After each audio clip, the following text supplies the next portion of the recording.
నమస్తే, welcome to Leo. Pushpa 2 మంచి జోరు మీద ఉందనుకోవచ్చు. అయితే పుష్ప 2కి సంబంధించి ఎవరు అడ్డు రాకుండా పూర్తిగా వైదొలిగినట్టుగా అర్థమవుతుంది. అయితే చావా కూడా పూర్తిగా పోస్ట్పోన్ చేసేసుకుందా. మొత్తానికి పుష్ప 2 ఈవెంట్కి చిరంజీవి గారు గెస్ట్గా రాబోతున్నారా? మొత్తానికి ఈ అంశాలన్నిటి గురించి మనతో మాట్లాడడానికి సీనియర్ జర్నలిస్ట్ హేమసుందర్ గారు ఉన్నారు. వారిని అడిగి తెలుసుకుందాం. సార్ నమస్తే. నమస్తే అండి. సార్, పుష్ప 2 అంటే చూసుకుంటే ఇయర్ ఎండింగ్లో వచ్చినా సరే పూర్తి ఇయర్ మొత్తానికి కావాల్సిన ఫీస్ట్ ఇవ్వబోతుంది అన్నట్టుగా అనిపిస్తుంది పుష్ప 2. ఎందుకంటే ట్రైలర్ కూడా చూసాం, ట్రైలర్ కూడా చాలా అద్భుతంగా ఉంది. మొత్తానికి 24th సాంగ్, ఒక ఐటమ్ సాంగ్ రాబోతుంది శ్రీలీలదని ఒక అప్డేట్ కూడా వచ్చింది. చిరంజీవి గారు ఈవెంట్కి హాజరవుతున్నారా లేదా అనేది ఒక పెద్ద క్వశ్చన్ మార్క్ కింద మారింది. ఎందుకంటే మనం చూస్తున్నాం mega compound and Allu compound కింద 2 వర్గాల కింద విడిపోయినట్టు సంగతి తెలుసు. ఇప్పుడు నిజంగా చిరంజీవి గారు వస్తున్నారా లేదా అనే దానిపైన ఒక పెద్ద ఆసక్తికరంగా ఉంది. మొత్తానికి వీటన్నిటికీ ఏం సమాధానం చెప్తారు? అంటే చిరంజీవి గారిని ఈ ఈవెంట్ కాదు, శ్రీలీల ఐటమ్ సాంగ్ సంబంధించి ఈవెంట్ కాదు, ప్రీ రిలీజ్ ఈవెంట్. సినిమా 5వ తారీఖు రిలీజ్ కాబట్టి సాధారణంగా 2 రోజుల ముందు ఈవెంట్ జరుగుద్ది, ప్రీ రిలీజ్ ఈవెంట్. ఆ ఈవెంట్కి చిరంజీవి గారు పిలుస్తున్నారు చీఫ్ గెస్ట్గా అనేది వార్త. ఒకవేళ ఆయన పిలవటం నిజమై ఉంటే, ఆయన రావడం కూడా కన్ఫర్మ్ అయితే మెగా కాంపౌండ్ అల్లు కాంపౌండ్ అనే మాటలు అబద్ధం అని అనుకోవాలి. ఎందుకంటే అప్పుడు ఖచ్చితంగా పటాపంచలు అయిపోతాయి. వీళ్ళ మధ్యలో గ్యాప్ ఉంది అనడానికి. కానీ ఆయన పిలుస్తున్నారు లేదు తెలియదు కదా మనకి.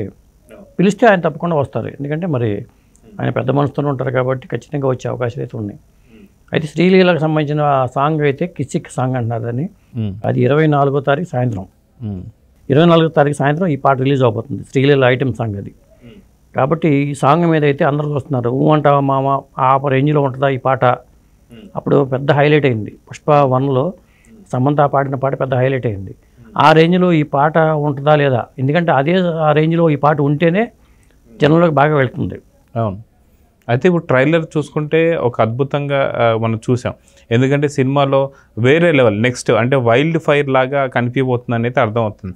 అయితే సాంగ్ కూడా గతంలో చూసుకుంటే పుష్పలో మామ సాంగ్ ఏదైతే ఉందో ఖచ్చితంగా అది కూడా అదే రేంజ్ హిట్ అయితే కొట్టిందని చెప్పుకోవచ్చు. ఈసారి నిజంగా అంతకన్నా హిట్ కొట్టే అవకాశం ఉందా లేదా అంటే ఏం చెప్తారు? అంటే పాటల పరంగా అయితే బాగున్నాయండి. ఇప్పటిదాకా వచ్చిన ఆ పాటలు కానీ, శ్రీవల్లితో వచ్చిన పాటలు కానీ, మరి ఆ పాటలు పెద్ద హిట్టే, ఈ పాటలు కూడా పెద్ద హిట్టే. కాకపోతే దీనికి ఏంటంటే రీ రికార్డింగ్ పరంగా ఇంకా చాలామంది ఇన్వాల్వ్ అయ్యారని చెప్తున్నారు. తమ్మన్ ఒక్కడే కాకుండా అనిరుద్ధు ఇంకా కొంతమంది వేరే వాళ్ళతో 2-3 చేయించారనేది మనకు వినిపిస్తున్న టాకు. దేవిశ్రీ ప్రసాద్ని కొంతవరకు పరిమితం చేసి మీ రీ రికార్డింగ్ పరంగా జాగ్రత్తలు తీసుకున్నారు. అది కూడా మంచిదే అనుకోవాలి. శ్రీలీల పాట హిట్ అయితే మాత్రం మంచి హైప్ అయితే వస్తుంది. అయితే మొత్తానికి ఈ ఈవెంట్ ప్రీ రిలీజ్ ఈవెంట్ మాత్రం మనం చూసుకుంటే 2 రోజుల ముందు అంటే December 1 కానీ December 2 కానీ జరిగే అవకాశాలు ఉన్నాయని చెప్తున్నారు. అయితే పవన్ కళ్యాణ్ కూడా ఆహ్వానం వెళ్ళే అవకాశం ఉందంటున్నారు. అయితే ఎప్పటి నుంచో అంటే దాదాపు ఏపీ ఎన్నికలు జరిగిన దగ్గర నుంచి ఈ వివాదం అల్లు కాంపౌండ్ కావచ్చు, మెగా కాంపౌండ్ అనేటువంటి ఒక జరిగే. మొత్తానికి ఒకవేళ పవన్ కళ్యాణ్ అండ్ చిరంజీవి గారు ఈ ఇద్దరు కూడా ఒకవేళ ఈవెంట్కి వస్తే మొత్తానికి పూర్తిగా ఉన్న సమస్యలు పోయి ఎలా ఉంటుందనుకోవచ్చు ఆ టైంలో? అంటే దీనికి ముందు రేపు రాబోయే అన్స్టాపుల్లో దీనికి సంబంధించిన ఎవరైనా ఏమన్నా రాబోతుందా? ఎందుకంటే 22వ తారీఖుని బాలయ్య బాబు అన్స్టాపుల్ ఉంది కాబట్టి ఆ ప్రస్తావన ఖచ్చితంగా ఉండుంటే అది సామరస్యపూర్వకంగా మనకి వాతావరణం ఉందని క్లియర్గా అర్థమైపోద్ది. అప్పుడు పిలిచిన వాళ్ళందరూ వస్తారు. ఇంకొకటి ఏంటంటే అక్కడ ఏపీలో రేట్లు పెంచుకోవాల్సిన అవసరం కూడా ఉంది. ఇది పరస్పరం అవగాహనతో ఒప్పందంతో చేసుకోవాల్సిన అంశమే.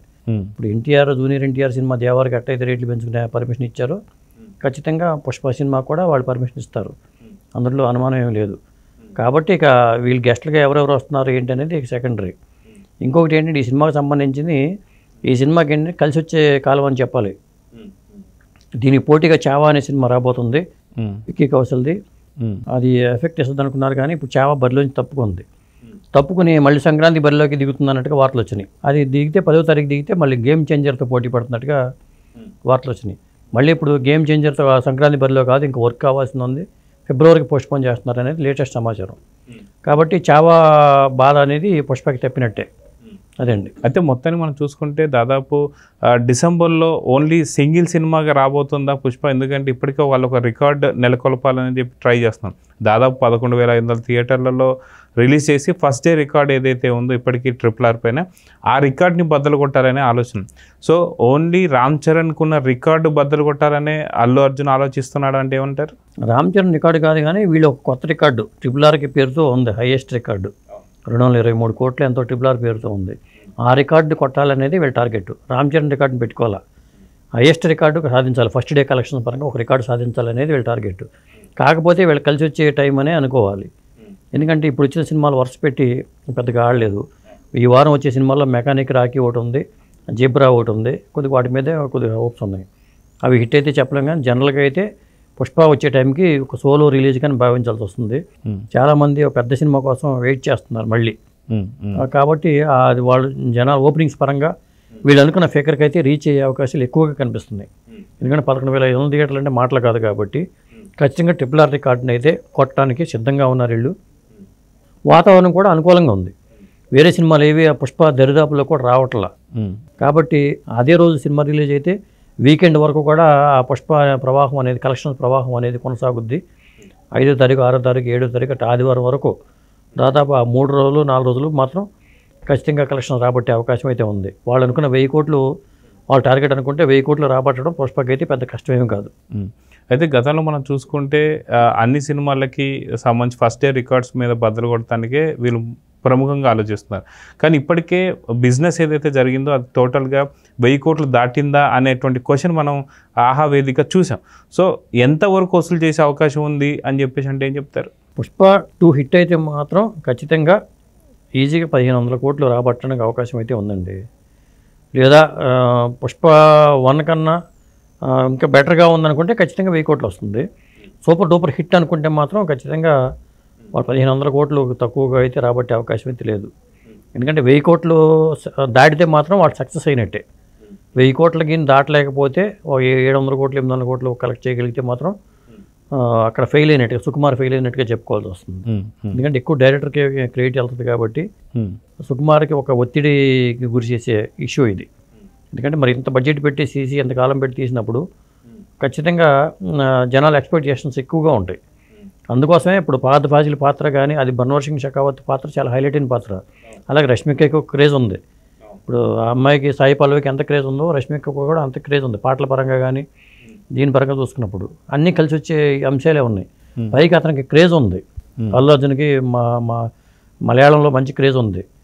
అక్కడ మరి ఇప్పుడు వీళ్ళు రేపు తమిళనాడులో కూడా ఈవెంట్ పెడుతున్నారు. తమిళనాడులో ఒక సూపర్ స్టార్ని పిలిచే అవకాశాలు ఉంటాయి ఆ ఈవెంట్కి. ఇలా రకరకాల స్టేట్స్లో పాట్నాలో జరిగినట్టు కానీ భారీ 5-6 ఫంక్షన్లు అయితే ప్లాన్ చేసుకున్నారు వాళ్ళు. అన్నీ కలిసి వస్తున్నాయి కాబట్టి ఖచ్చితంగా ఒక రికార్డ్ అయితే ఖచ్చితంగా కొలగొడతారు. అదే సీక్వెల్స్ లాగా చూసుకుంటే సాధారణంగా కొంతమంది సీక్వెల్ అని చెప్పేసి సినిమా స్టార్ట్ అయిన తర్వాత నెక్స్ట్ ఆ సీక్వెల్ అనేది చూస్తారు. అయితే ఫస్ట్ పుష్ప ఏదైతే 1 స్టార్ట్ అయినప్పుడు వాళ్ళు పాన్ ఇండియా రేంజ్లో తీయాలనే ఆలోచన కూడా లేదు.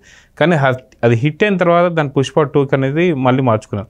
సో పుష్ప 2 ఒకవేళ హిట్ అయితే 3 ఉంటుందా లేదా అనేది ఒకటైతే, సో పుష్ప 2 ఒకవేళ హిట్ అయితే బాహుబలి రికార్డ్స్ కూడా కొట్టే అవకాశం ఉందా లేదా అంటే ఏం చెప్తారు? బట్ టార్గెట్ అయితే బాహుబలి 2 రికార్డ్ని కొట్టాలనేది. ఇప్పుడు పుష్ప 2 రికార్డ్ అయితే బాహుబలి 2ని కొట్టాలనేది. ఒకవేళ సాధ్యం కాలేకపోతే పుష్ప 3కి మాత్రం ఒక లీడ్ వదులుకుంటారు వాళ్ళు. కాకపోతే ఇప్పుడు రాదు కానీ 3 ఏళ్ళ తర్వాత వస్తుంది. ఇప్పటికిప్పుడు పుష్ప 3 చేసే అవకాశం అయితే లేదు. ఎందుకంటే త్రివిక్రమ్ శ్రీనివాస్తో సినిమా చేయాలి, అలాగే నెల్సన్ దిలీప్తోనో లేకపోతే వేరే సినిమాలు కూడా అతనికి ఉన్నాయి. అవన్నీ కంప్లీట్ అయిన తర్వాత కానీ మళ్ళీ సుకుమారు అల్లు అర్జున్ అయిపోతే కానీ మళ్ళీ సుకుమార్కి రావడానికి కుదరదు. సుకుమార్ గారు కూడా వేరే ప్లాన్లో ఉన్నారు. ఈ సినిమా తర్వాత వాట్ నెక్స్ట్ అనుకున్నప్పుడు ఆయన ప్లాన్స్ అనుకుంటాయి. కాబట్టి ఒక లీడ్ అయితే వదులుకునే అవకాశం అయితే ఉంటుంది. ఎందుకంటే ఇంటర్నేషనల్ గ్యాంగ్స్టర్గా ఉన్నాడు కాబట్టి పుష్పరాజ్ అనే పాత్ర. ఆ తర్వాత కథ ఏంటి, ఎలా డెవలప్ చేయాలనేది కూడా చాలా పెద్ద రిస్కే అది. సీక్వెల్స్ ఒక పాత్రని ఒక ఎర్రచందనం స్మగ్లర్ని తీసుకుని ఒక 3 ఎపిసోడ్ సిరీస్ 3 పార్ట్లు తీయాలంటే చాలా కష్టమైన ప్రక్రియ. అవును. అయితే ఇది మాస్ కాదు, ఊర మాస్ కాదు, ఊర మాస్ జాతరలాగా రాబోతుంది పుష్ప 2 అని చెప్పి అంటున్నారు. సో మొత్తానికి ఎక్స్పెక్టేషన్స్ ఎలా ఉన్నాయంటే ఏమంటారు? భారీ హైప్ అయితే ఉందండి పుష్ప 2 మీద. ఎందుకంటే అతను మంచి డ్యాన్సరు. అలాగే నేషనల్ అవార్డు పుష్పరాజ్ పాత్రకి ఆల్రెడీ వచ్చింది. మరి ఫహద్ ఫాజిల్కి క్రేజ్ ఉంది. మరి అలాగే ఐటెం సాంగ్ పెట్టుకున్నారు, అన్ని కావాల్సిన మసాలా అంతా పెట్టుకున్నారు. కాబట్టి అందరి దృష్టి కూడా పుష్ప 2 మీదే ఉంది. ఖచ్చితంగా భారీ అంచనాలతో రిలీజ్ అవుతుంది. వాళ్ళైతే సినిమా మేకర్స్ పరంగా మైత్రి మూవీస్ వాళ్ళకి ఇది నష్టాలు తెచ్చే ప్రాజెక్ట్ అయితే కాదు. అసలు ప్రీ రిలీజ్ బిజినెస్ జరిగింది అంటున్నారు 1000 కోట్లు. వాళ్ళ సేఫ్ జోన్లోకి వెళ్ళిపోయినట్టే. ఇక బయర్స్ పరంగా వాళ్ళకి రిస్కా లేదా అనేది 5వ తారీఖు లేదా 4వ తారీఖు షోలు పడిన తర్వాతే మనకి బయటికి వాళ్ళ ధైర్యం వాళ్ళకి ఏర్పడుతుంది బయర్స్కి. సో చూద్దాం సార్, ఖచ్చితంగా ఈవెంట్కి చిరంజీవి గారు వస్తున్నారు లేదా ఐటమ్ సాంగ్ ఎలా ఉండబోతుంది అనేది ఒక 2-3 రోజులు మనకు అర్థమవుతుంది. చూద్దాం ఏం జరగబోతుంది. నమస్తే. నమస్తే.